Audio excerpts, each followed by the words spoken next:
Salam, hər vaxtınız xeyir olsun dəyərli şagirdlərimiz. Bugün sizlə biz ibtidai siniflərə aid olan müəyyən test izahlarına baxacağıq. Diqqətlə qulaq asırıq.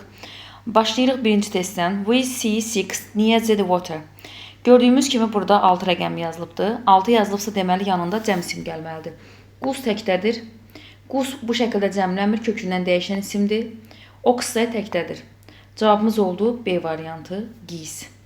How many are there in your family?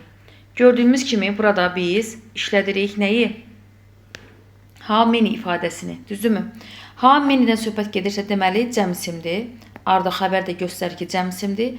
Avtomatik olaraq cavabımız A variantı, children.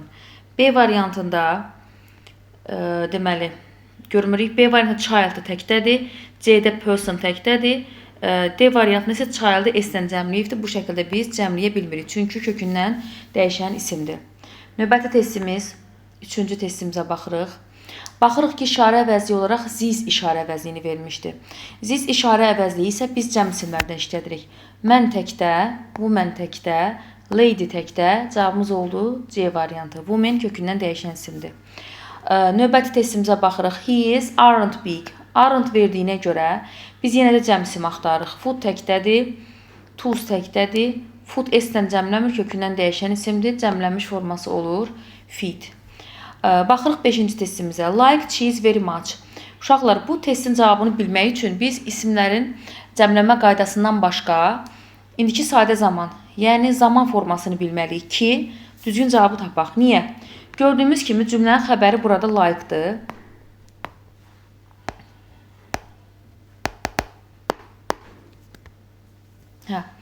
Gördüyümüz kimi burada cümləmizin xəbəri like-dır.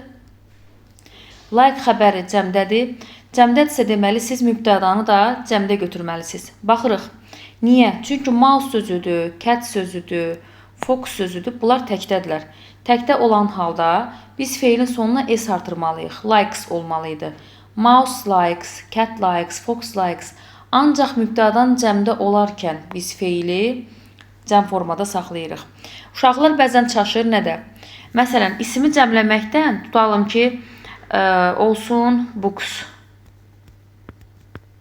İsmin cəmlənməsindən like-ın axırına məsələn S artırılmağını bunlar bir tuturlar. İsimdə biz S artırarkən ismi cəmləyirik. Feildə S artırarkən, yəni hərəkət bildirən sözdə S artırarkən biz təkləyirik. Baxın, mübtədam cəmdə olanda feilimi təkləyə bilmərəm. Mübtədam da cəmdədir, feilim də cəmdədir. Mice like. Yalnız təkdə olarkən, mübtədalar təkdə olarkən biz feili təkləyirik. Yəni, feilin axırına S artırmağı onu təkləmək deməkdir. Aydındırmı? İsmin axırındakı S-dən feilin axırındakı S-i qarışdırmayın. Bu zaman şəkilçisidir. Yəni, zamanı düzəltmək üçün istifadə etdiyimiz S-dir. Bu S isə ismin cəm şəkilçisidir, larlər şəkilçisidir. Keçirik 6-cı testə. They like to eat a article gördükmü? Article bizə göstərdi ki, tək isim gəlməlidir. Potato is avtomatik çıxırıq cəmdir. Meat-dən soapla təkdədir. Amma və lakin onların hər ikisi sayıla bilməyən isimlərdir. Qaydamızda da nə demişdik? Sayıla bilməyən isimlərin qarşısında article olmur. Deməli, hər iki variant səhvdir. Qaldı A variantı. My aunt has got to 2 dedik, düzdürmü? Deməli, yandakı ismi cəmləmək lazımdır. Təkdə, təkdə. Child S-dən cəmlənmir, kökündən dəyişən ismi children olardı. Cavab oldu D variantı, babies. My are old. Are xəbərim cəmdədir. Deməli, mübtədam da cəmdə olmalıdır. Shots.